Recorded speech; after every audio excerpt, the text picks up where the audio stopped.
Coming up on We Talk News this week, will the U.S. House's new majority leader, Kevin McCarthy, end federal reform progress in D.C.? Plus, weeks of torrential rain in California wreaking havoc on the cannabis crop. And Prince Harry comes out of the cannabis closet in his new tell-all book. And the release of Brittney Griner gets condemned by a Louisiana Republican Senate committee. And Connecticut opens adult use sales in the nutmeg state. Will a nutmeg OG strain be far behind? All that and more on We Talk News with Elena Pinto. Next. We are Pro Cannabis Media.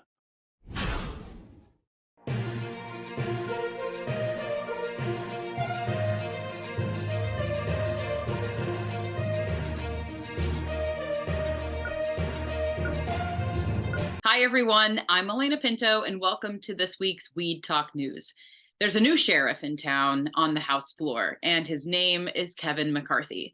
With Republicans now leading the House, advocates in the cannabis industry are skeptical that federal reform will make any significant progress, at least in the next 2 years.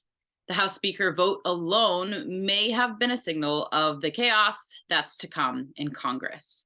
And Rezwan Khan, president of the Global Alliance for Cannabis Commerce and DNA Genetics, says, quote, "This is also impacting even our ability to reach out and schedule meetings with staff of representatives or try to get their gauge on some of these things."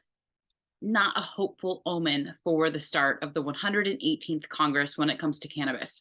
But on a brighter note, from the feds, the Federal U.S. Sentencing Commission met this week, voting to propose an amendment to update sentencing guidelines on cannabis convictions. Marijuana Moment reports the proposal would revive those guidelines, essentially suggesting that past convictions of simple cannabis possession without intent to sell or distribute warrants a judge to be able to impose a sentence that's lower than the minimum recommended. It's a big reflection of more states moving to legalize cannabis, meaning people should no longer be locked up for it. The Sentencing Commission is now seeking public feedback on the proposal, even specifically asking whether there is an alternative approach it should consider for addressing sentences for possession of marijuana. Vote Pro Podcast, Phil Adams has the details on a recent study that could prove exactly why this is needed. Hi, I'm Phil Adams from Vote Pro Podcast, here with the Weed Talk News DC report. While the number of cannabis arrests are down dramatically in recent years, federal sentences for those with prior cannabis convictions are getting longer. Under the sentencing guidelines promulgated by the U.S. Sentencing Commission, in the last fiscal year, hundreds of federal offenders received enhanced prison sentences because of their prior state-level convictions for cannabis possession, according to the USSC's own study. More than half of them were from states that have since legalized or decriminalized cannabis to some degree, and about 10% of them had no other criminal history. The USSC announced last October that it was looking into amending their sentencing guidelines. Their report this week provides statistical support for why such changes are needed. People who live in legal states may be less likely to suffer from alcohol abuse.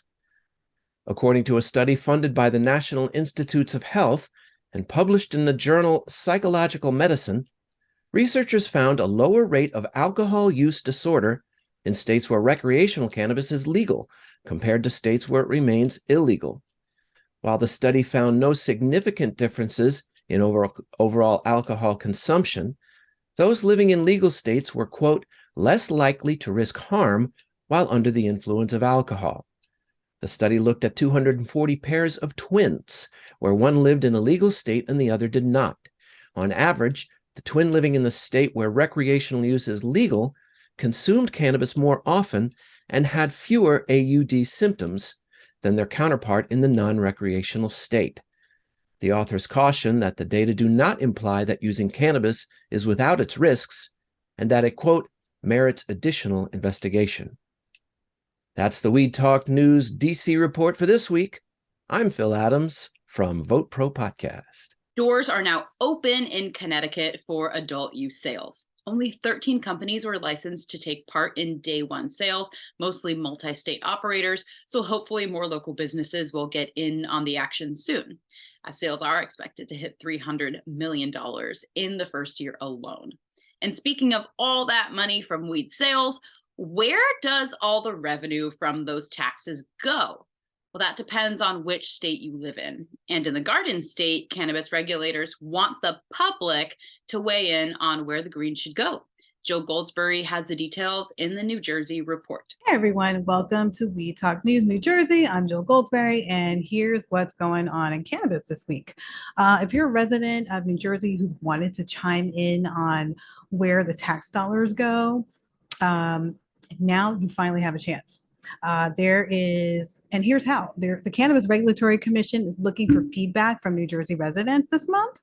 And this is going to be via their regional feedback sessions, January 13th and January 18th. January 13th is a new date that I just got a tip on, so please check that out. Many residents voiced concerns during the last feedback sessions in November 2022. According to NewJersey.com, residents were really concerned about the lack of transparency from the legislature and the governor's office on where the current tax dollars are being spent and where they're going. So the state has actually begun funding a program called the Technical Assistance Program, which is focused mainly on assistance, training, and mentorship. And this is according to Charles Barker of the Cannabis Commission. And I reported on proposed programs a few months ago. You may be able to find that on the channel still. However, the state is really aimed at transitioning legacy market entrepreneurs into the legal market. And this is according to Jeff Brown, the CRC's executive director. So don't forget to chime in with your feedback on January 13th or January 18th at 7 p.m. You can find out more about these sessions via the website, newjersey.gov/cannabis/about meetings. And I've got another little tidbit for you. If you're in the market for edibles, and this is specifically for my edible lovers, you will love this. If you're looking for something new, something different, King Cannabis just launched a premier line of artisan confections in New York City this past week. If you're looking for something cool for Valentine's Day, they've launched, like I said, a new line of artisan confections, chef owned and operated. Shout out to Chef Jason. This happened recently at Work and Roll right here in New York City, hosted in conjunction with High Garden NYC. Shout out to High Garden NYC and Work and Roll. King Cannabis is, like I said, a premier chef owned cannabis company. You can find small batches of everything. That's how they produce their products.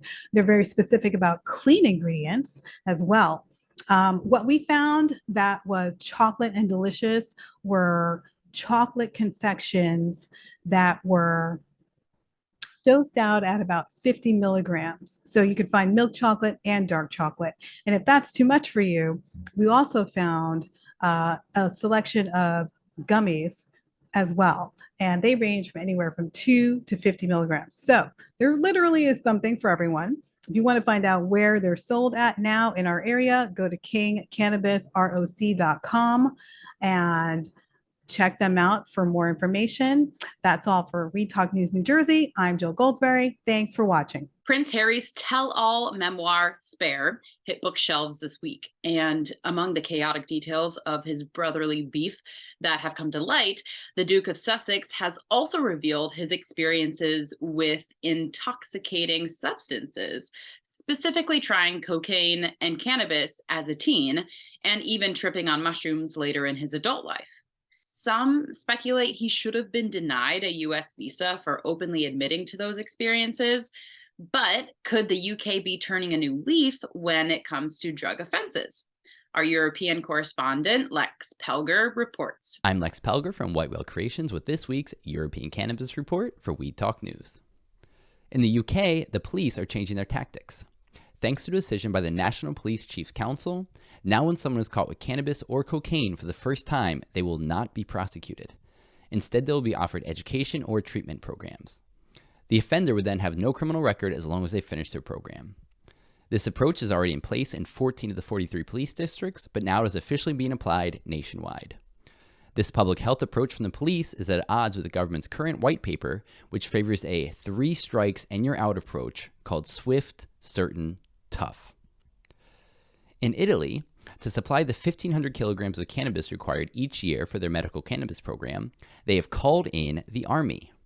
In an anonymous-looking military facility on the edge of Florence, the Defense Ministry is growing cannabis using ultra-clean rooms and a secret mix of nutrients to create a highly standardized medical product.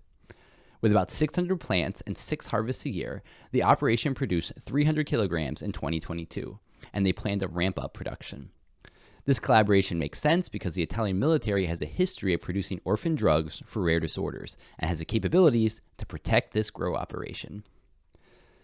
In Ireland, after the European Commission decided against sanctioning the country for its prosecution of the hemp and CBD industry, Irish police are set to resume prosecutions against businesses and individuals. For instance, a consumer charged for purchasing CBD products is due to appear in court later this month. According to Chris Allen, the executive director of Hemp Federation of Ireland, based on this high court ruling, Irish authorities have decided to resume the criminal prosecution of Irish citizens, and in 10 days' time, a spectacle of criminal trials will begin in the lower courts. These include the prosecution of Irish citizens accused of buying and possessing EU consumer goods, which are widely available in shops throughout Ireland and Europe. Overall, this continues Ireland's record as one of the most prohibitionistic countries in all of the EU. That's the European Cannabis Report for this week. For more on the science side, see my newsletter on Substack, Cannabinoids and the People. I'm Lex Pelger from White Whale Creations, reporting for Weed Talk News. Cannabis has been legal in Canada for several years now, but are consumers finally getting tired of the prices they're paying?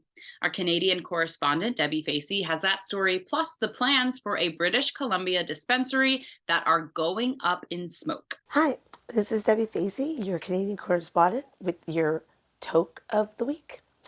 This week in Canada, what we have is the amazing, but sad to say, plans for the Virginia Airport and BC co-pilot Cannabis is no longer going to be having a non-medicinal or non-medical cannabis retail store in their airport. The plans for them colliding and coming together to create a retail store in the Virginia airport is no longer going to be in effect due to some licensing and some regulations disagreements and agreements not necessarily being able to go past. But they did have all of the regulations in place to be approved, but sad to say, due to the fact that it is a BC company going over to the States, even though they were not going to be using their actual name, they were not able to come to an agreement. Next, what we have in Canada is one of the biggest topics that have been being spoken about was the tobacco smoking laws.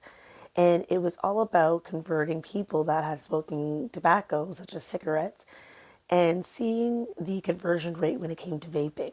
From 2018, when we started our new tobacco and smoking regulations and laws, we haven't seen a change whatsoever, especially when it came to cannabis being regulated and cannabis cartridges being created.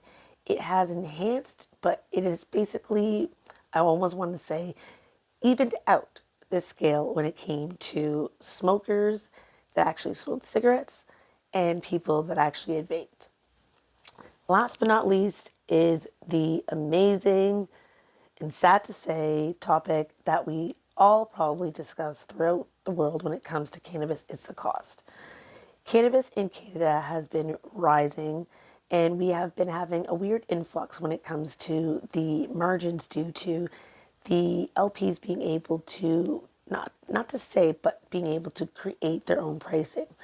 When it comes to many of the small mom and pop shops, there are many that are not able to not only carry the brands, but they're not able to also enhance the customer's experience.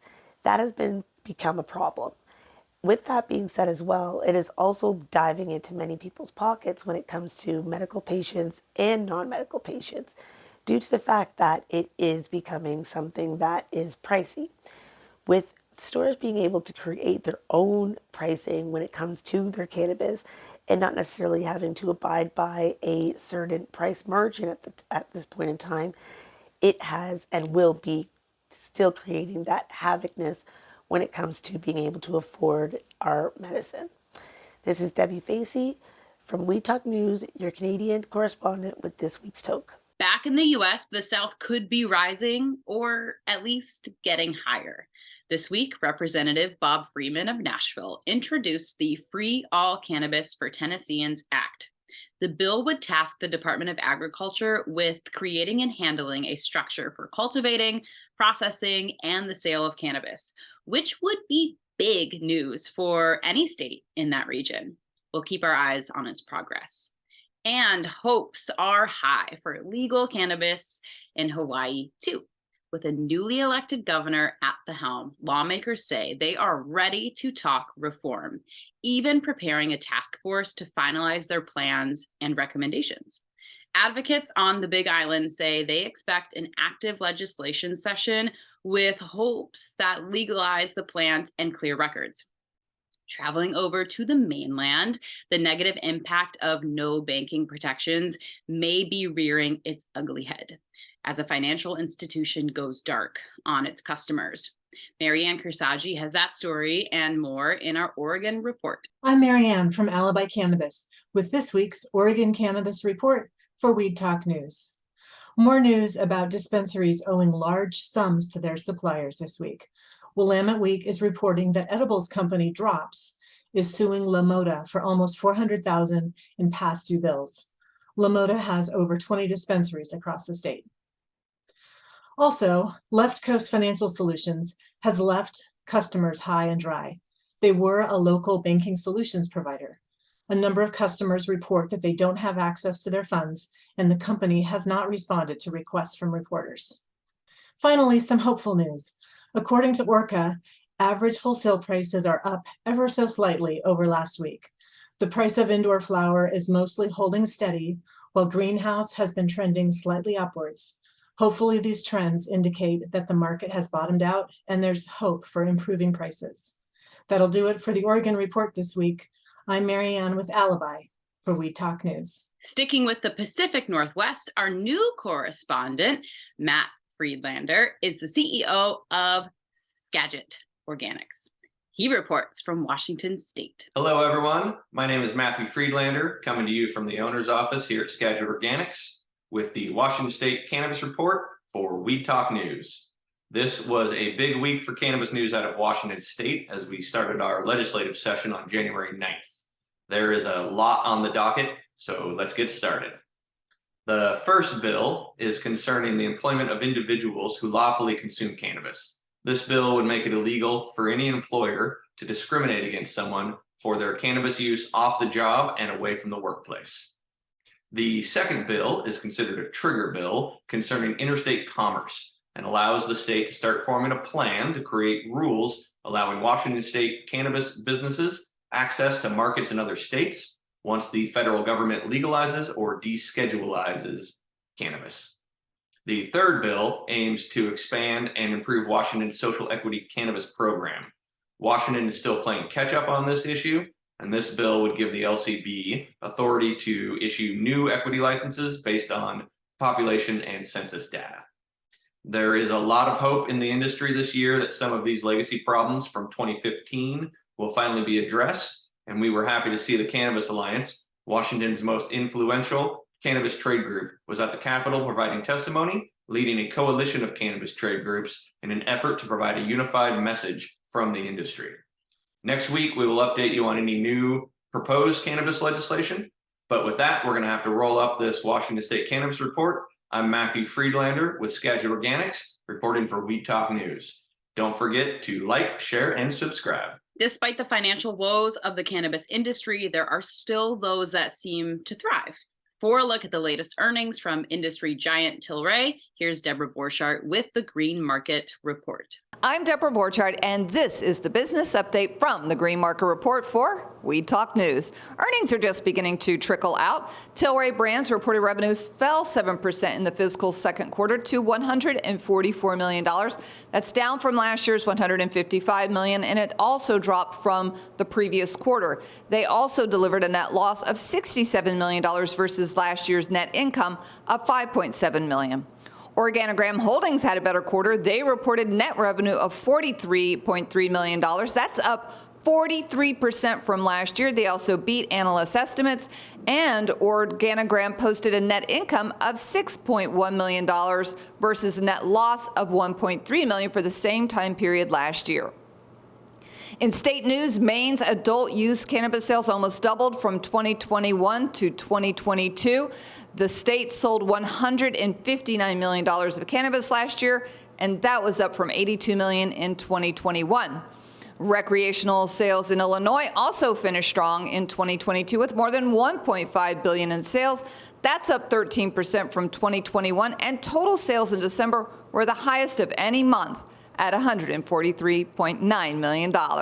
And this has been your business update from the Green Market Report. I'm Doug Miller from High on Wall Street with this week's cannabis stock report for Weed Talk News.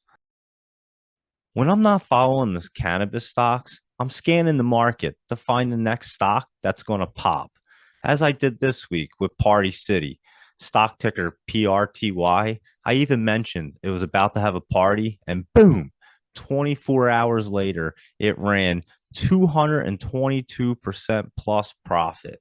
So if you want to follow along, go to DougieFreshPicks.com. Now back to the cannabis stocks. A lot of these companies are trading under $1, so they're receiving letters from NASDAQ as they're not in compliance, and this could result in being delisted. They can file an extension, and they have about 180 days to get the stock to trade over $1. We have quite a few that are in jeopardy of becoming delisted. To name a few, we have Hexo, Leaf Fly Holdings, Clever Leaf Holdings, Spring Big Holdings, which leads me to the fact that Aurora Cannabis, Tilray, and Curaleaf, three of the biggest companies in the industry, have not reported a profit in over 5 years. 5 years. 5 years. That's crazy. And Tilray, they just announced their second quarter cannabis revenue fell by 15%, but their projections are that the company is going to become profitable. It is such a crazy industry, so do your due diligence and trade smart. That's this week's cannabis stock report. Reporting for Weed Talk News, I'm Doug Miller. Mo money in Massachusetts. Publication The Center Square reports that sales in the Bay State could eclipse $4 billion in the coming weeks. But as Weed Talk News producer Tori Chamberlain reports, the grass isn't always green when trying to make your way into that cash crop. Hey guys, the numbers are in for Massachusetts, and as of December 18th, the state saw $1.42 billion in adult use cannabis sales for 2022. That is an insane amount of money to come from cannabis. And also, the State Cannabis Control Commission met today, so I'll be keeping an eye out to see whether anything substantial came out of that meeting, as they can sometimes be pretty lengthy. But with a mature market like we have here in Massachusetts, another example of the challenges of expanding from a medical license to an adult use license played out in the town of Bridgewater last weekend. A special vote was needed by residents there to approve the 2 medical dispensaries in that town before they apply for their adult use license. The 2 medical dispensaries, Theory Wellness and ACS, Alternative Compassion Services, had to educate the townspeople there. And that divisive vote led to some contentious conversations. Even though there were only 1,758 votes cast, the yes votes beat the no's by just 57. So now the process begins again for an application for that adult use license. More hard work ahead, something ACS CEO Steve Werther says is nothing new. We've been working on our application to be prepared in the event that we did get the outcome we were looking for, and we'll submit our application just as soon as I get that. I need that to submit my application to the CCC. So I expect to hopefully have all of that done reasonably soon. And then honestly, there's no telling how long it's going to take, unfortunately, but I would have to guess probably no shorter than 6 months. And I'll be back next week with any big news from the State Cannabis Control Commission's meeting. That's it for the Bay State Report. I'm Tori Chamberlain. We are in the middle of winter, which is ski season. And what better place to spend a weekend on the slopes than in Vermont? Well, if you happen to be in the area, there are several fun and educational events happening. Jessie Lynn-Dolan has the details. I'm Jessie Lynn-Dolan from Vermont Cannabis Nurses, and this is the Weed Talk News Vermont Report. Now, 3 months into the adult use market here in Vermont, there are only 3 approved facilities for lab testing with almost 200 licensed cultivators. Vermont consumers continue to be excited about the rollout, slow as it may be. Vermontwana's first of 5 ski days series took place at Smuggler's Notch on January 29th. The second adventure is planned for January 27th at Bolton Valley Resort and is sponsored in part by Winooski Organic Retailers. To join the fun and network on the slopes, visit vermontawana.com. Graham Central, a Montpelier, Vermont retailer, in collaboration with vermonthelplaw.com, hosted a free expungement clinic on January 11th for those interested in learning about taking steps towards expunging eligible convictions from their criminal record. Every Friday, the Vermont Cannabis Nurses Associations offer a free hotline for Vermont patients, consumers, and employees. For more information and to sign up or sponsor, visit vermontcannabisnurse.com. That's the Vermont Report for Weed Talk News. I'm Vermont's cannabis nurse, Jessie Lynn-Dolan. The Vermont Cannabis Report is supported by another Green Mountain business, Cannatrol, winner of High Times Best Dry Cure System. Check them out at cannatrolls.com. As more cannabis markets mature, it's always fun to see your favorite brands and companies get their flowers and accolades for their hard work. Michigan NORML Executive Director Rick Thompson has the details from a big industry awards show in Detroit. Hello again, everyone. This is the Michigan Report with Rick Thompson on Weed Talk News. Let's begin. Ever heard of the Weed Bar Awards? Well, that event is going down this Sunday in Detroit at the Detroit Music Hall, and the guest of honor will be Sherbinski's owner, Mario Guzman. Music acts like Afro Man and Willie J. Peso will be performing. Awards will be given out for Best Bud Tender, Best Retailer, and similar categories. Seems like this is an event that's really focused on the Detroit market, not elsewhere, so those of us with a statewide reach or vision are not necessarily their target audience. Would you like to attend and enjoy the music and celebration? You should. Visit theweedbartv.com and buy tickets. Our best wishes to the Weed Bar folks on having a successful event. Now, the Cannabis Regulatory Agency is trying hard to bring our state's cities, villages, and townships into the cannabis business world. And to that end, they've announced a big statewide municipality summit on January 30th. The 2-hour Zoom meeting is targeted at local officials and decision makers, not consumers. And in order to attend, you must register by January 23rd with your municipal title, email, and contact information. The CRA is requesting all questions be submitted in advance, and it's easy to understand why the regulatory agency is making this push for additional cities to come online for cannabis businesses in 2023. There's a glut of product on the market, and it's creating a huge problem for the industry. The solution is either force the destruction of old inventory, place a moratorium on new growing licenses and a moratorium on new plants in the ground, or create more retail opportunities and destinations for that oversupplied market to go. The CRA has assembled a group of tools and resources to help cities find their way into the smoky world of our industry. Those tools include a 2-hour video where industry stakeholders, lawyers, and municipal officials answer many of the questions the CRA receives from local government officials, and also a 24-page municipal guide, which accomplishes the same thing. Both of those resources can be found on the CRA's website. And that's it for the Michigan Report with Rick Thompson on Weed Talk News. Did you ever think we'd get to see a cannabis awards show and the Golden Globes happening at the same time? Well, maybe we'll even start to see cannabis influencers and advocates receive their own mainstream accolades in our lifetime. After all, it is a whole new world of weed out there. Use it wisely. That's it for Weed Talk News this week. I'm Elena Pinto.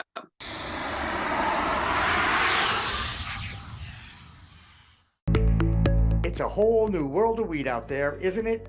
Everyone is learning new ways to titrate, ingest, consume, imbibe, and engage with this plant medicine we call cannabis.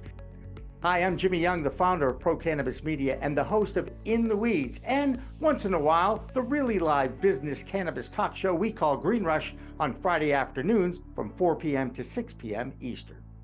Now, let me tell you my cannabis story. You know, I've had 4 major surgeries in the past 23 years and suffer from osteoarthritis with a variety of metal parts in my body and one on deck. Now, thanks to those chronic pain issues, I've been a medical patient in Massachusetts for almost 10 years now. I remember my first trip to a dispensary just outside of Boston, and I told the bud tender I didn't want to smoke it anymore, so I tried edibles, then tinctures, then vaping, and now, if I'm going to smoke, I only use the Weegits filtration system. What? The Weegits.com, Weegits, that's weed, W-E-E-D, G-E-T-S.com, is where you'll find the planet's coolest product that cools the smoke from everyone's favorite flower. Now, the guy that started this was a pretty good medical device manufacturer, and he created this maze pipe that cools the smoking process from 1300 degrees Fahrenheit upon inflammation down to just 90 degrees when it reaches your mouth. That's right, 1300 down to 90. That's why this maze pipe is amazing. So here's how it works. You start with that glass bowl, you flame on, and then you inhale nice and smooth so the smoke goes through 3 different filtration and cooling systems. Now, if pre-rolls is your thing, you can use the Weegits filter that a pre-roll fits into perfectly. That's right, or even a chillum. The more filters, the smoother the draw. Best of all is the price. You can get all this, or one or the other, for just a few bucks. It'll cool your smoke and you'll give your lungs a break. Now, add in the code of PCMTV and you get 15% off. So just go to Weegits.com and check out the best way to enjoy a cooler smoke with less coughing and hacking and more peace of mind. All that resin and tar is collected in the polyurethane filters that are easy to clean with soap, water, and a few Q-tips. Your lungs will thank you, and so will I.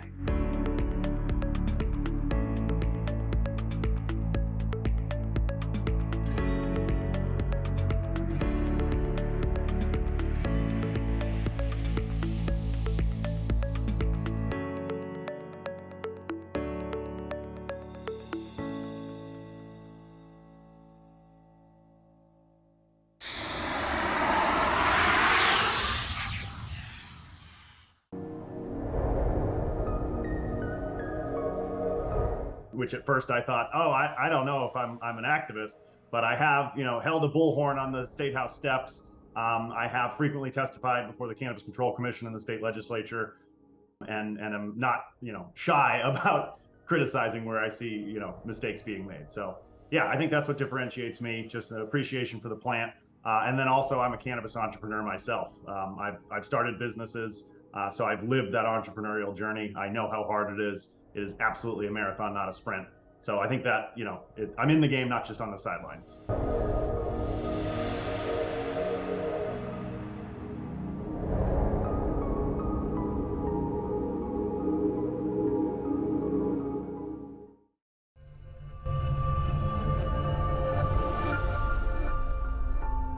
As a broker, we have access to many, many cannabis carriers. So I will go in with 2 or 3 quotes for people.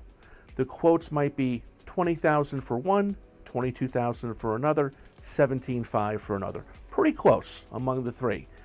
What I tell people is it's not the pricing, it's what's included and not included, meaning exclusions.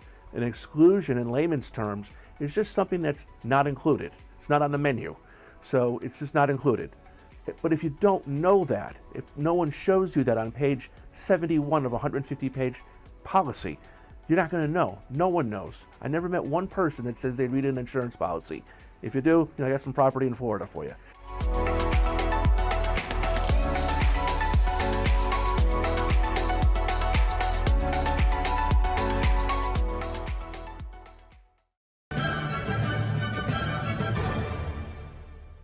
Weed Talk and In the Weeds are two productions of Pro Cannabis Media supported by Revolutionary Clinics, one of the top medical cannabis dispensaries in the Massachusetts area, now with 3 locations in Greater Boston, 2 in Cambridge and 1 on Broadway in Somerville. Rev Clinics has a patient-first mission. They will customize your needs as a medical patient with the proper titration and combination of strains, flavors, and products. Rev Clinics, where the patient comes first.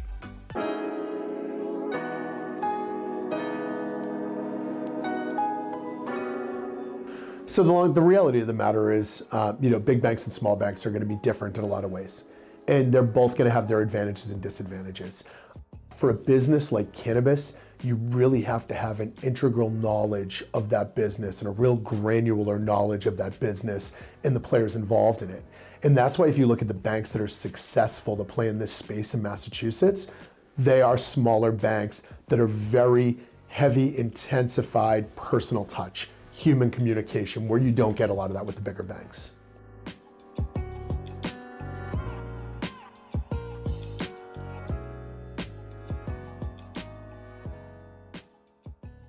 Bay State Cannabis Report is supported by Holyoke Cannabis, Holyoke's finest cannabis recreational experience.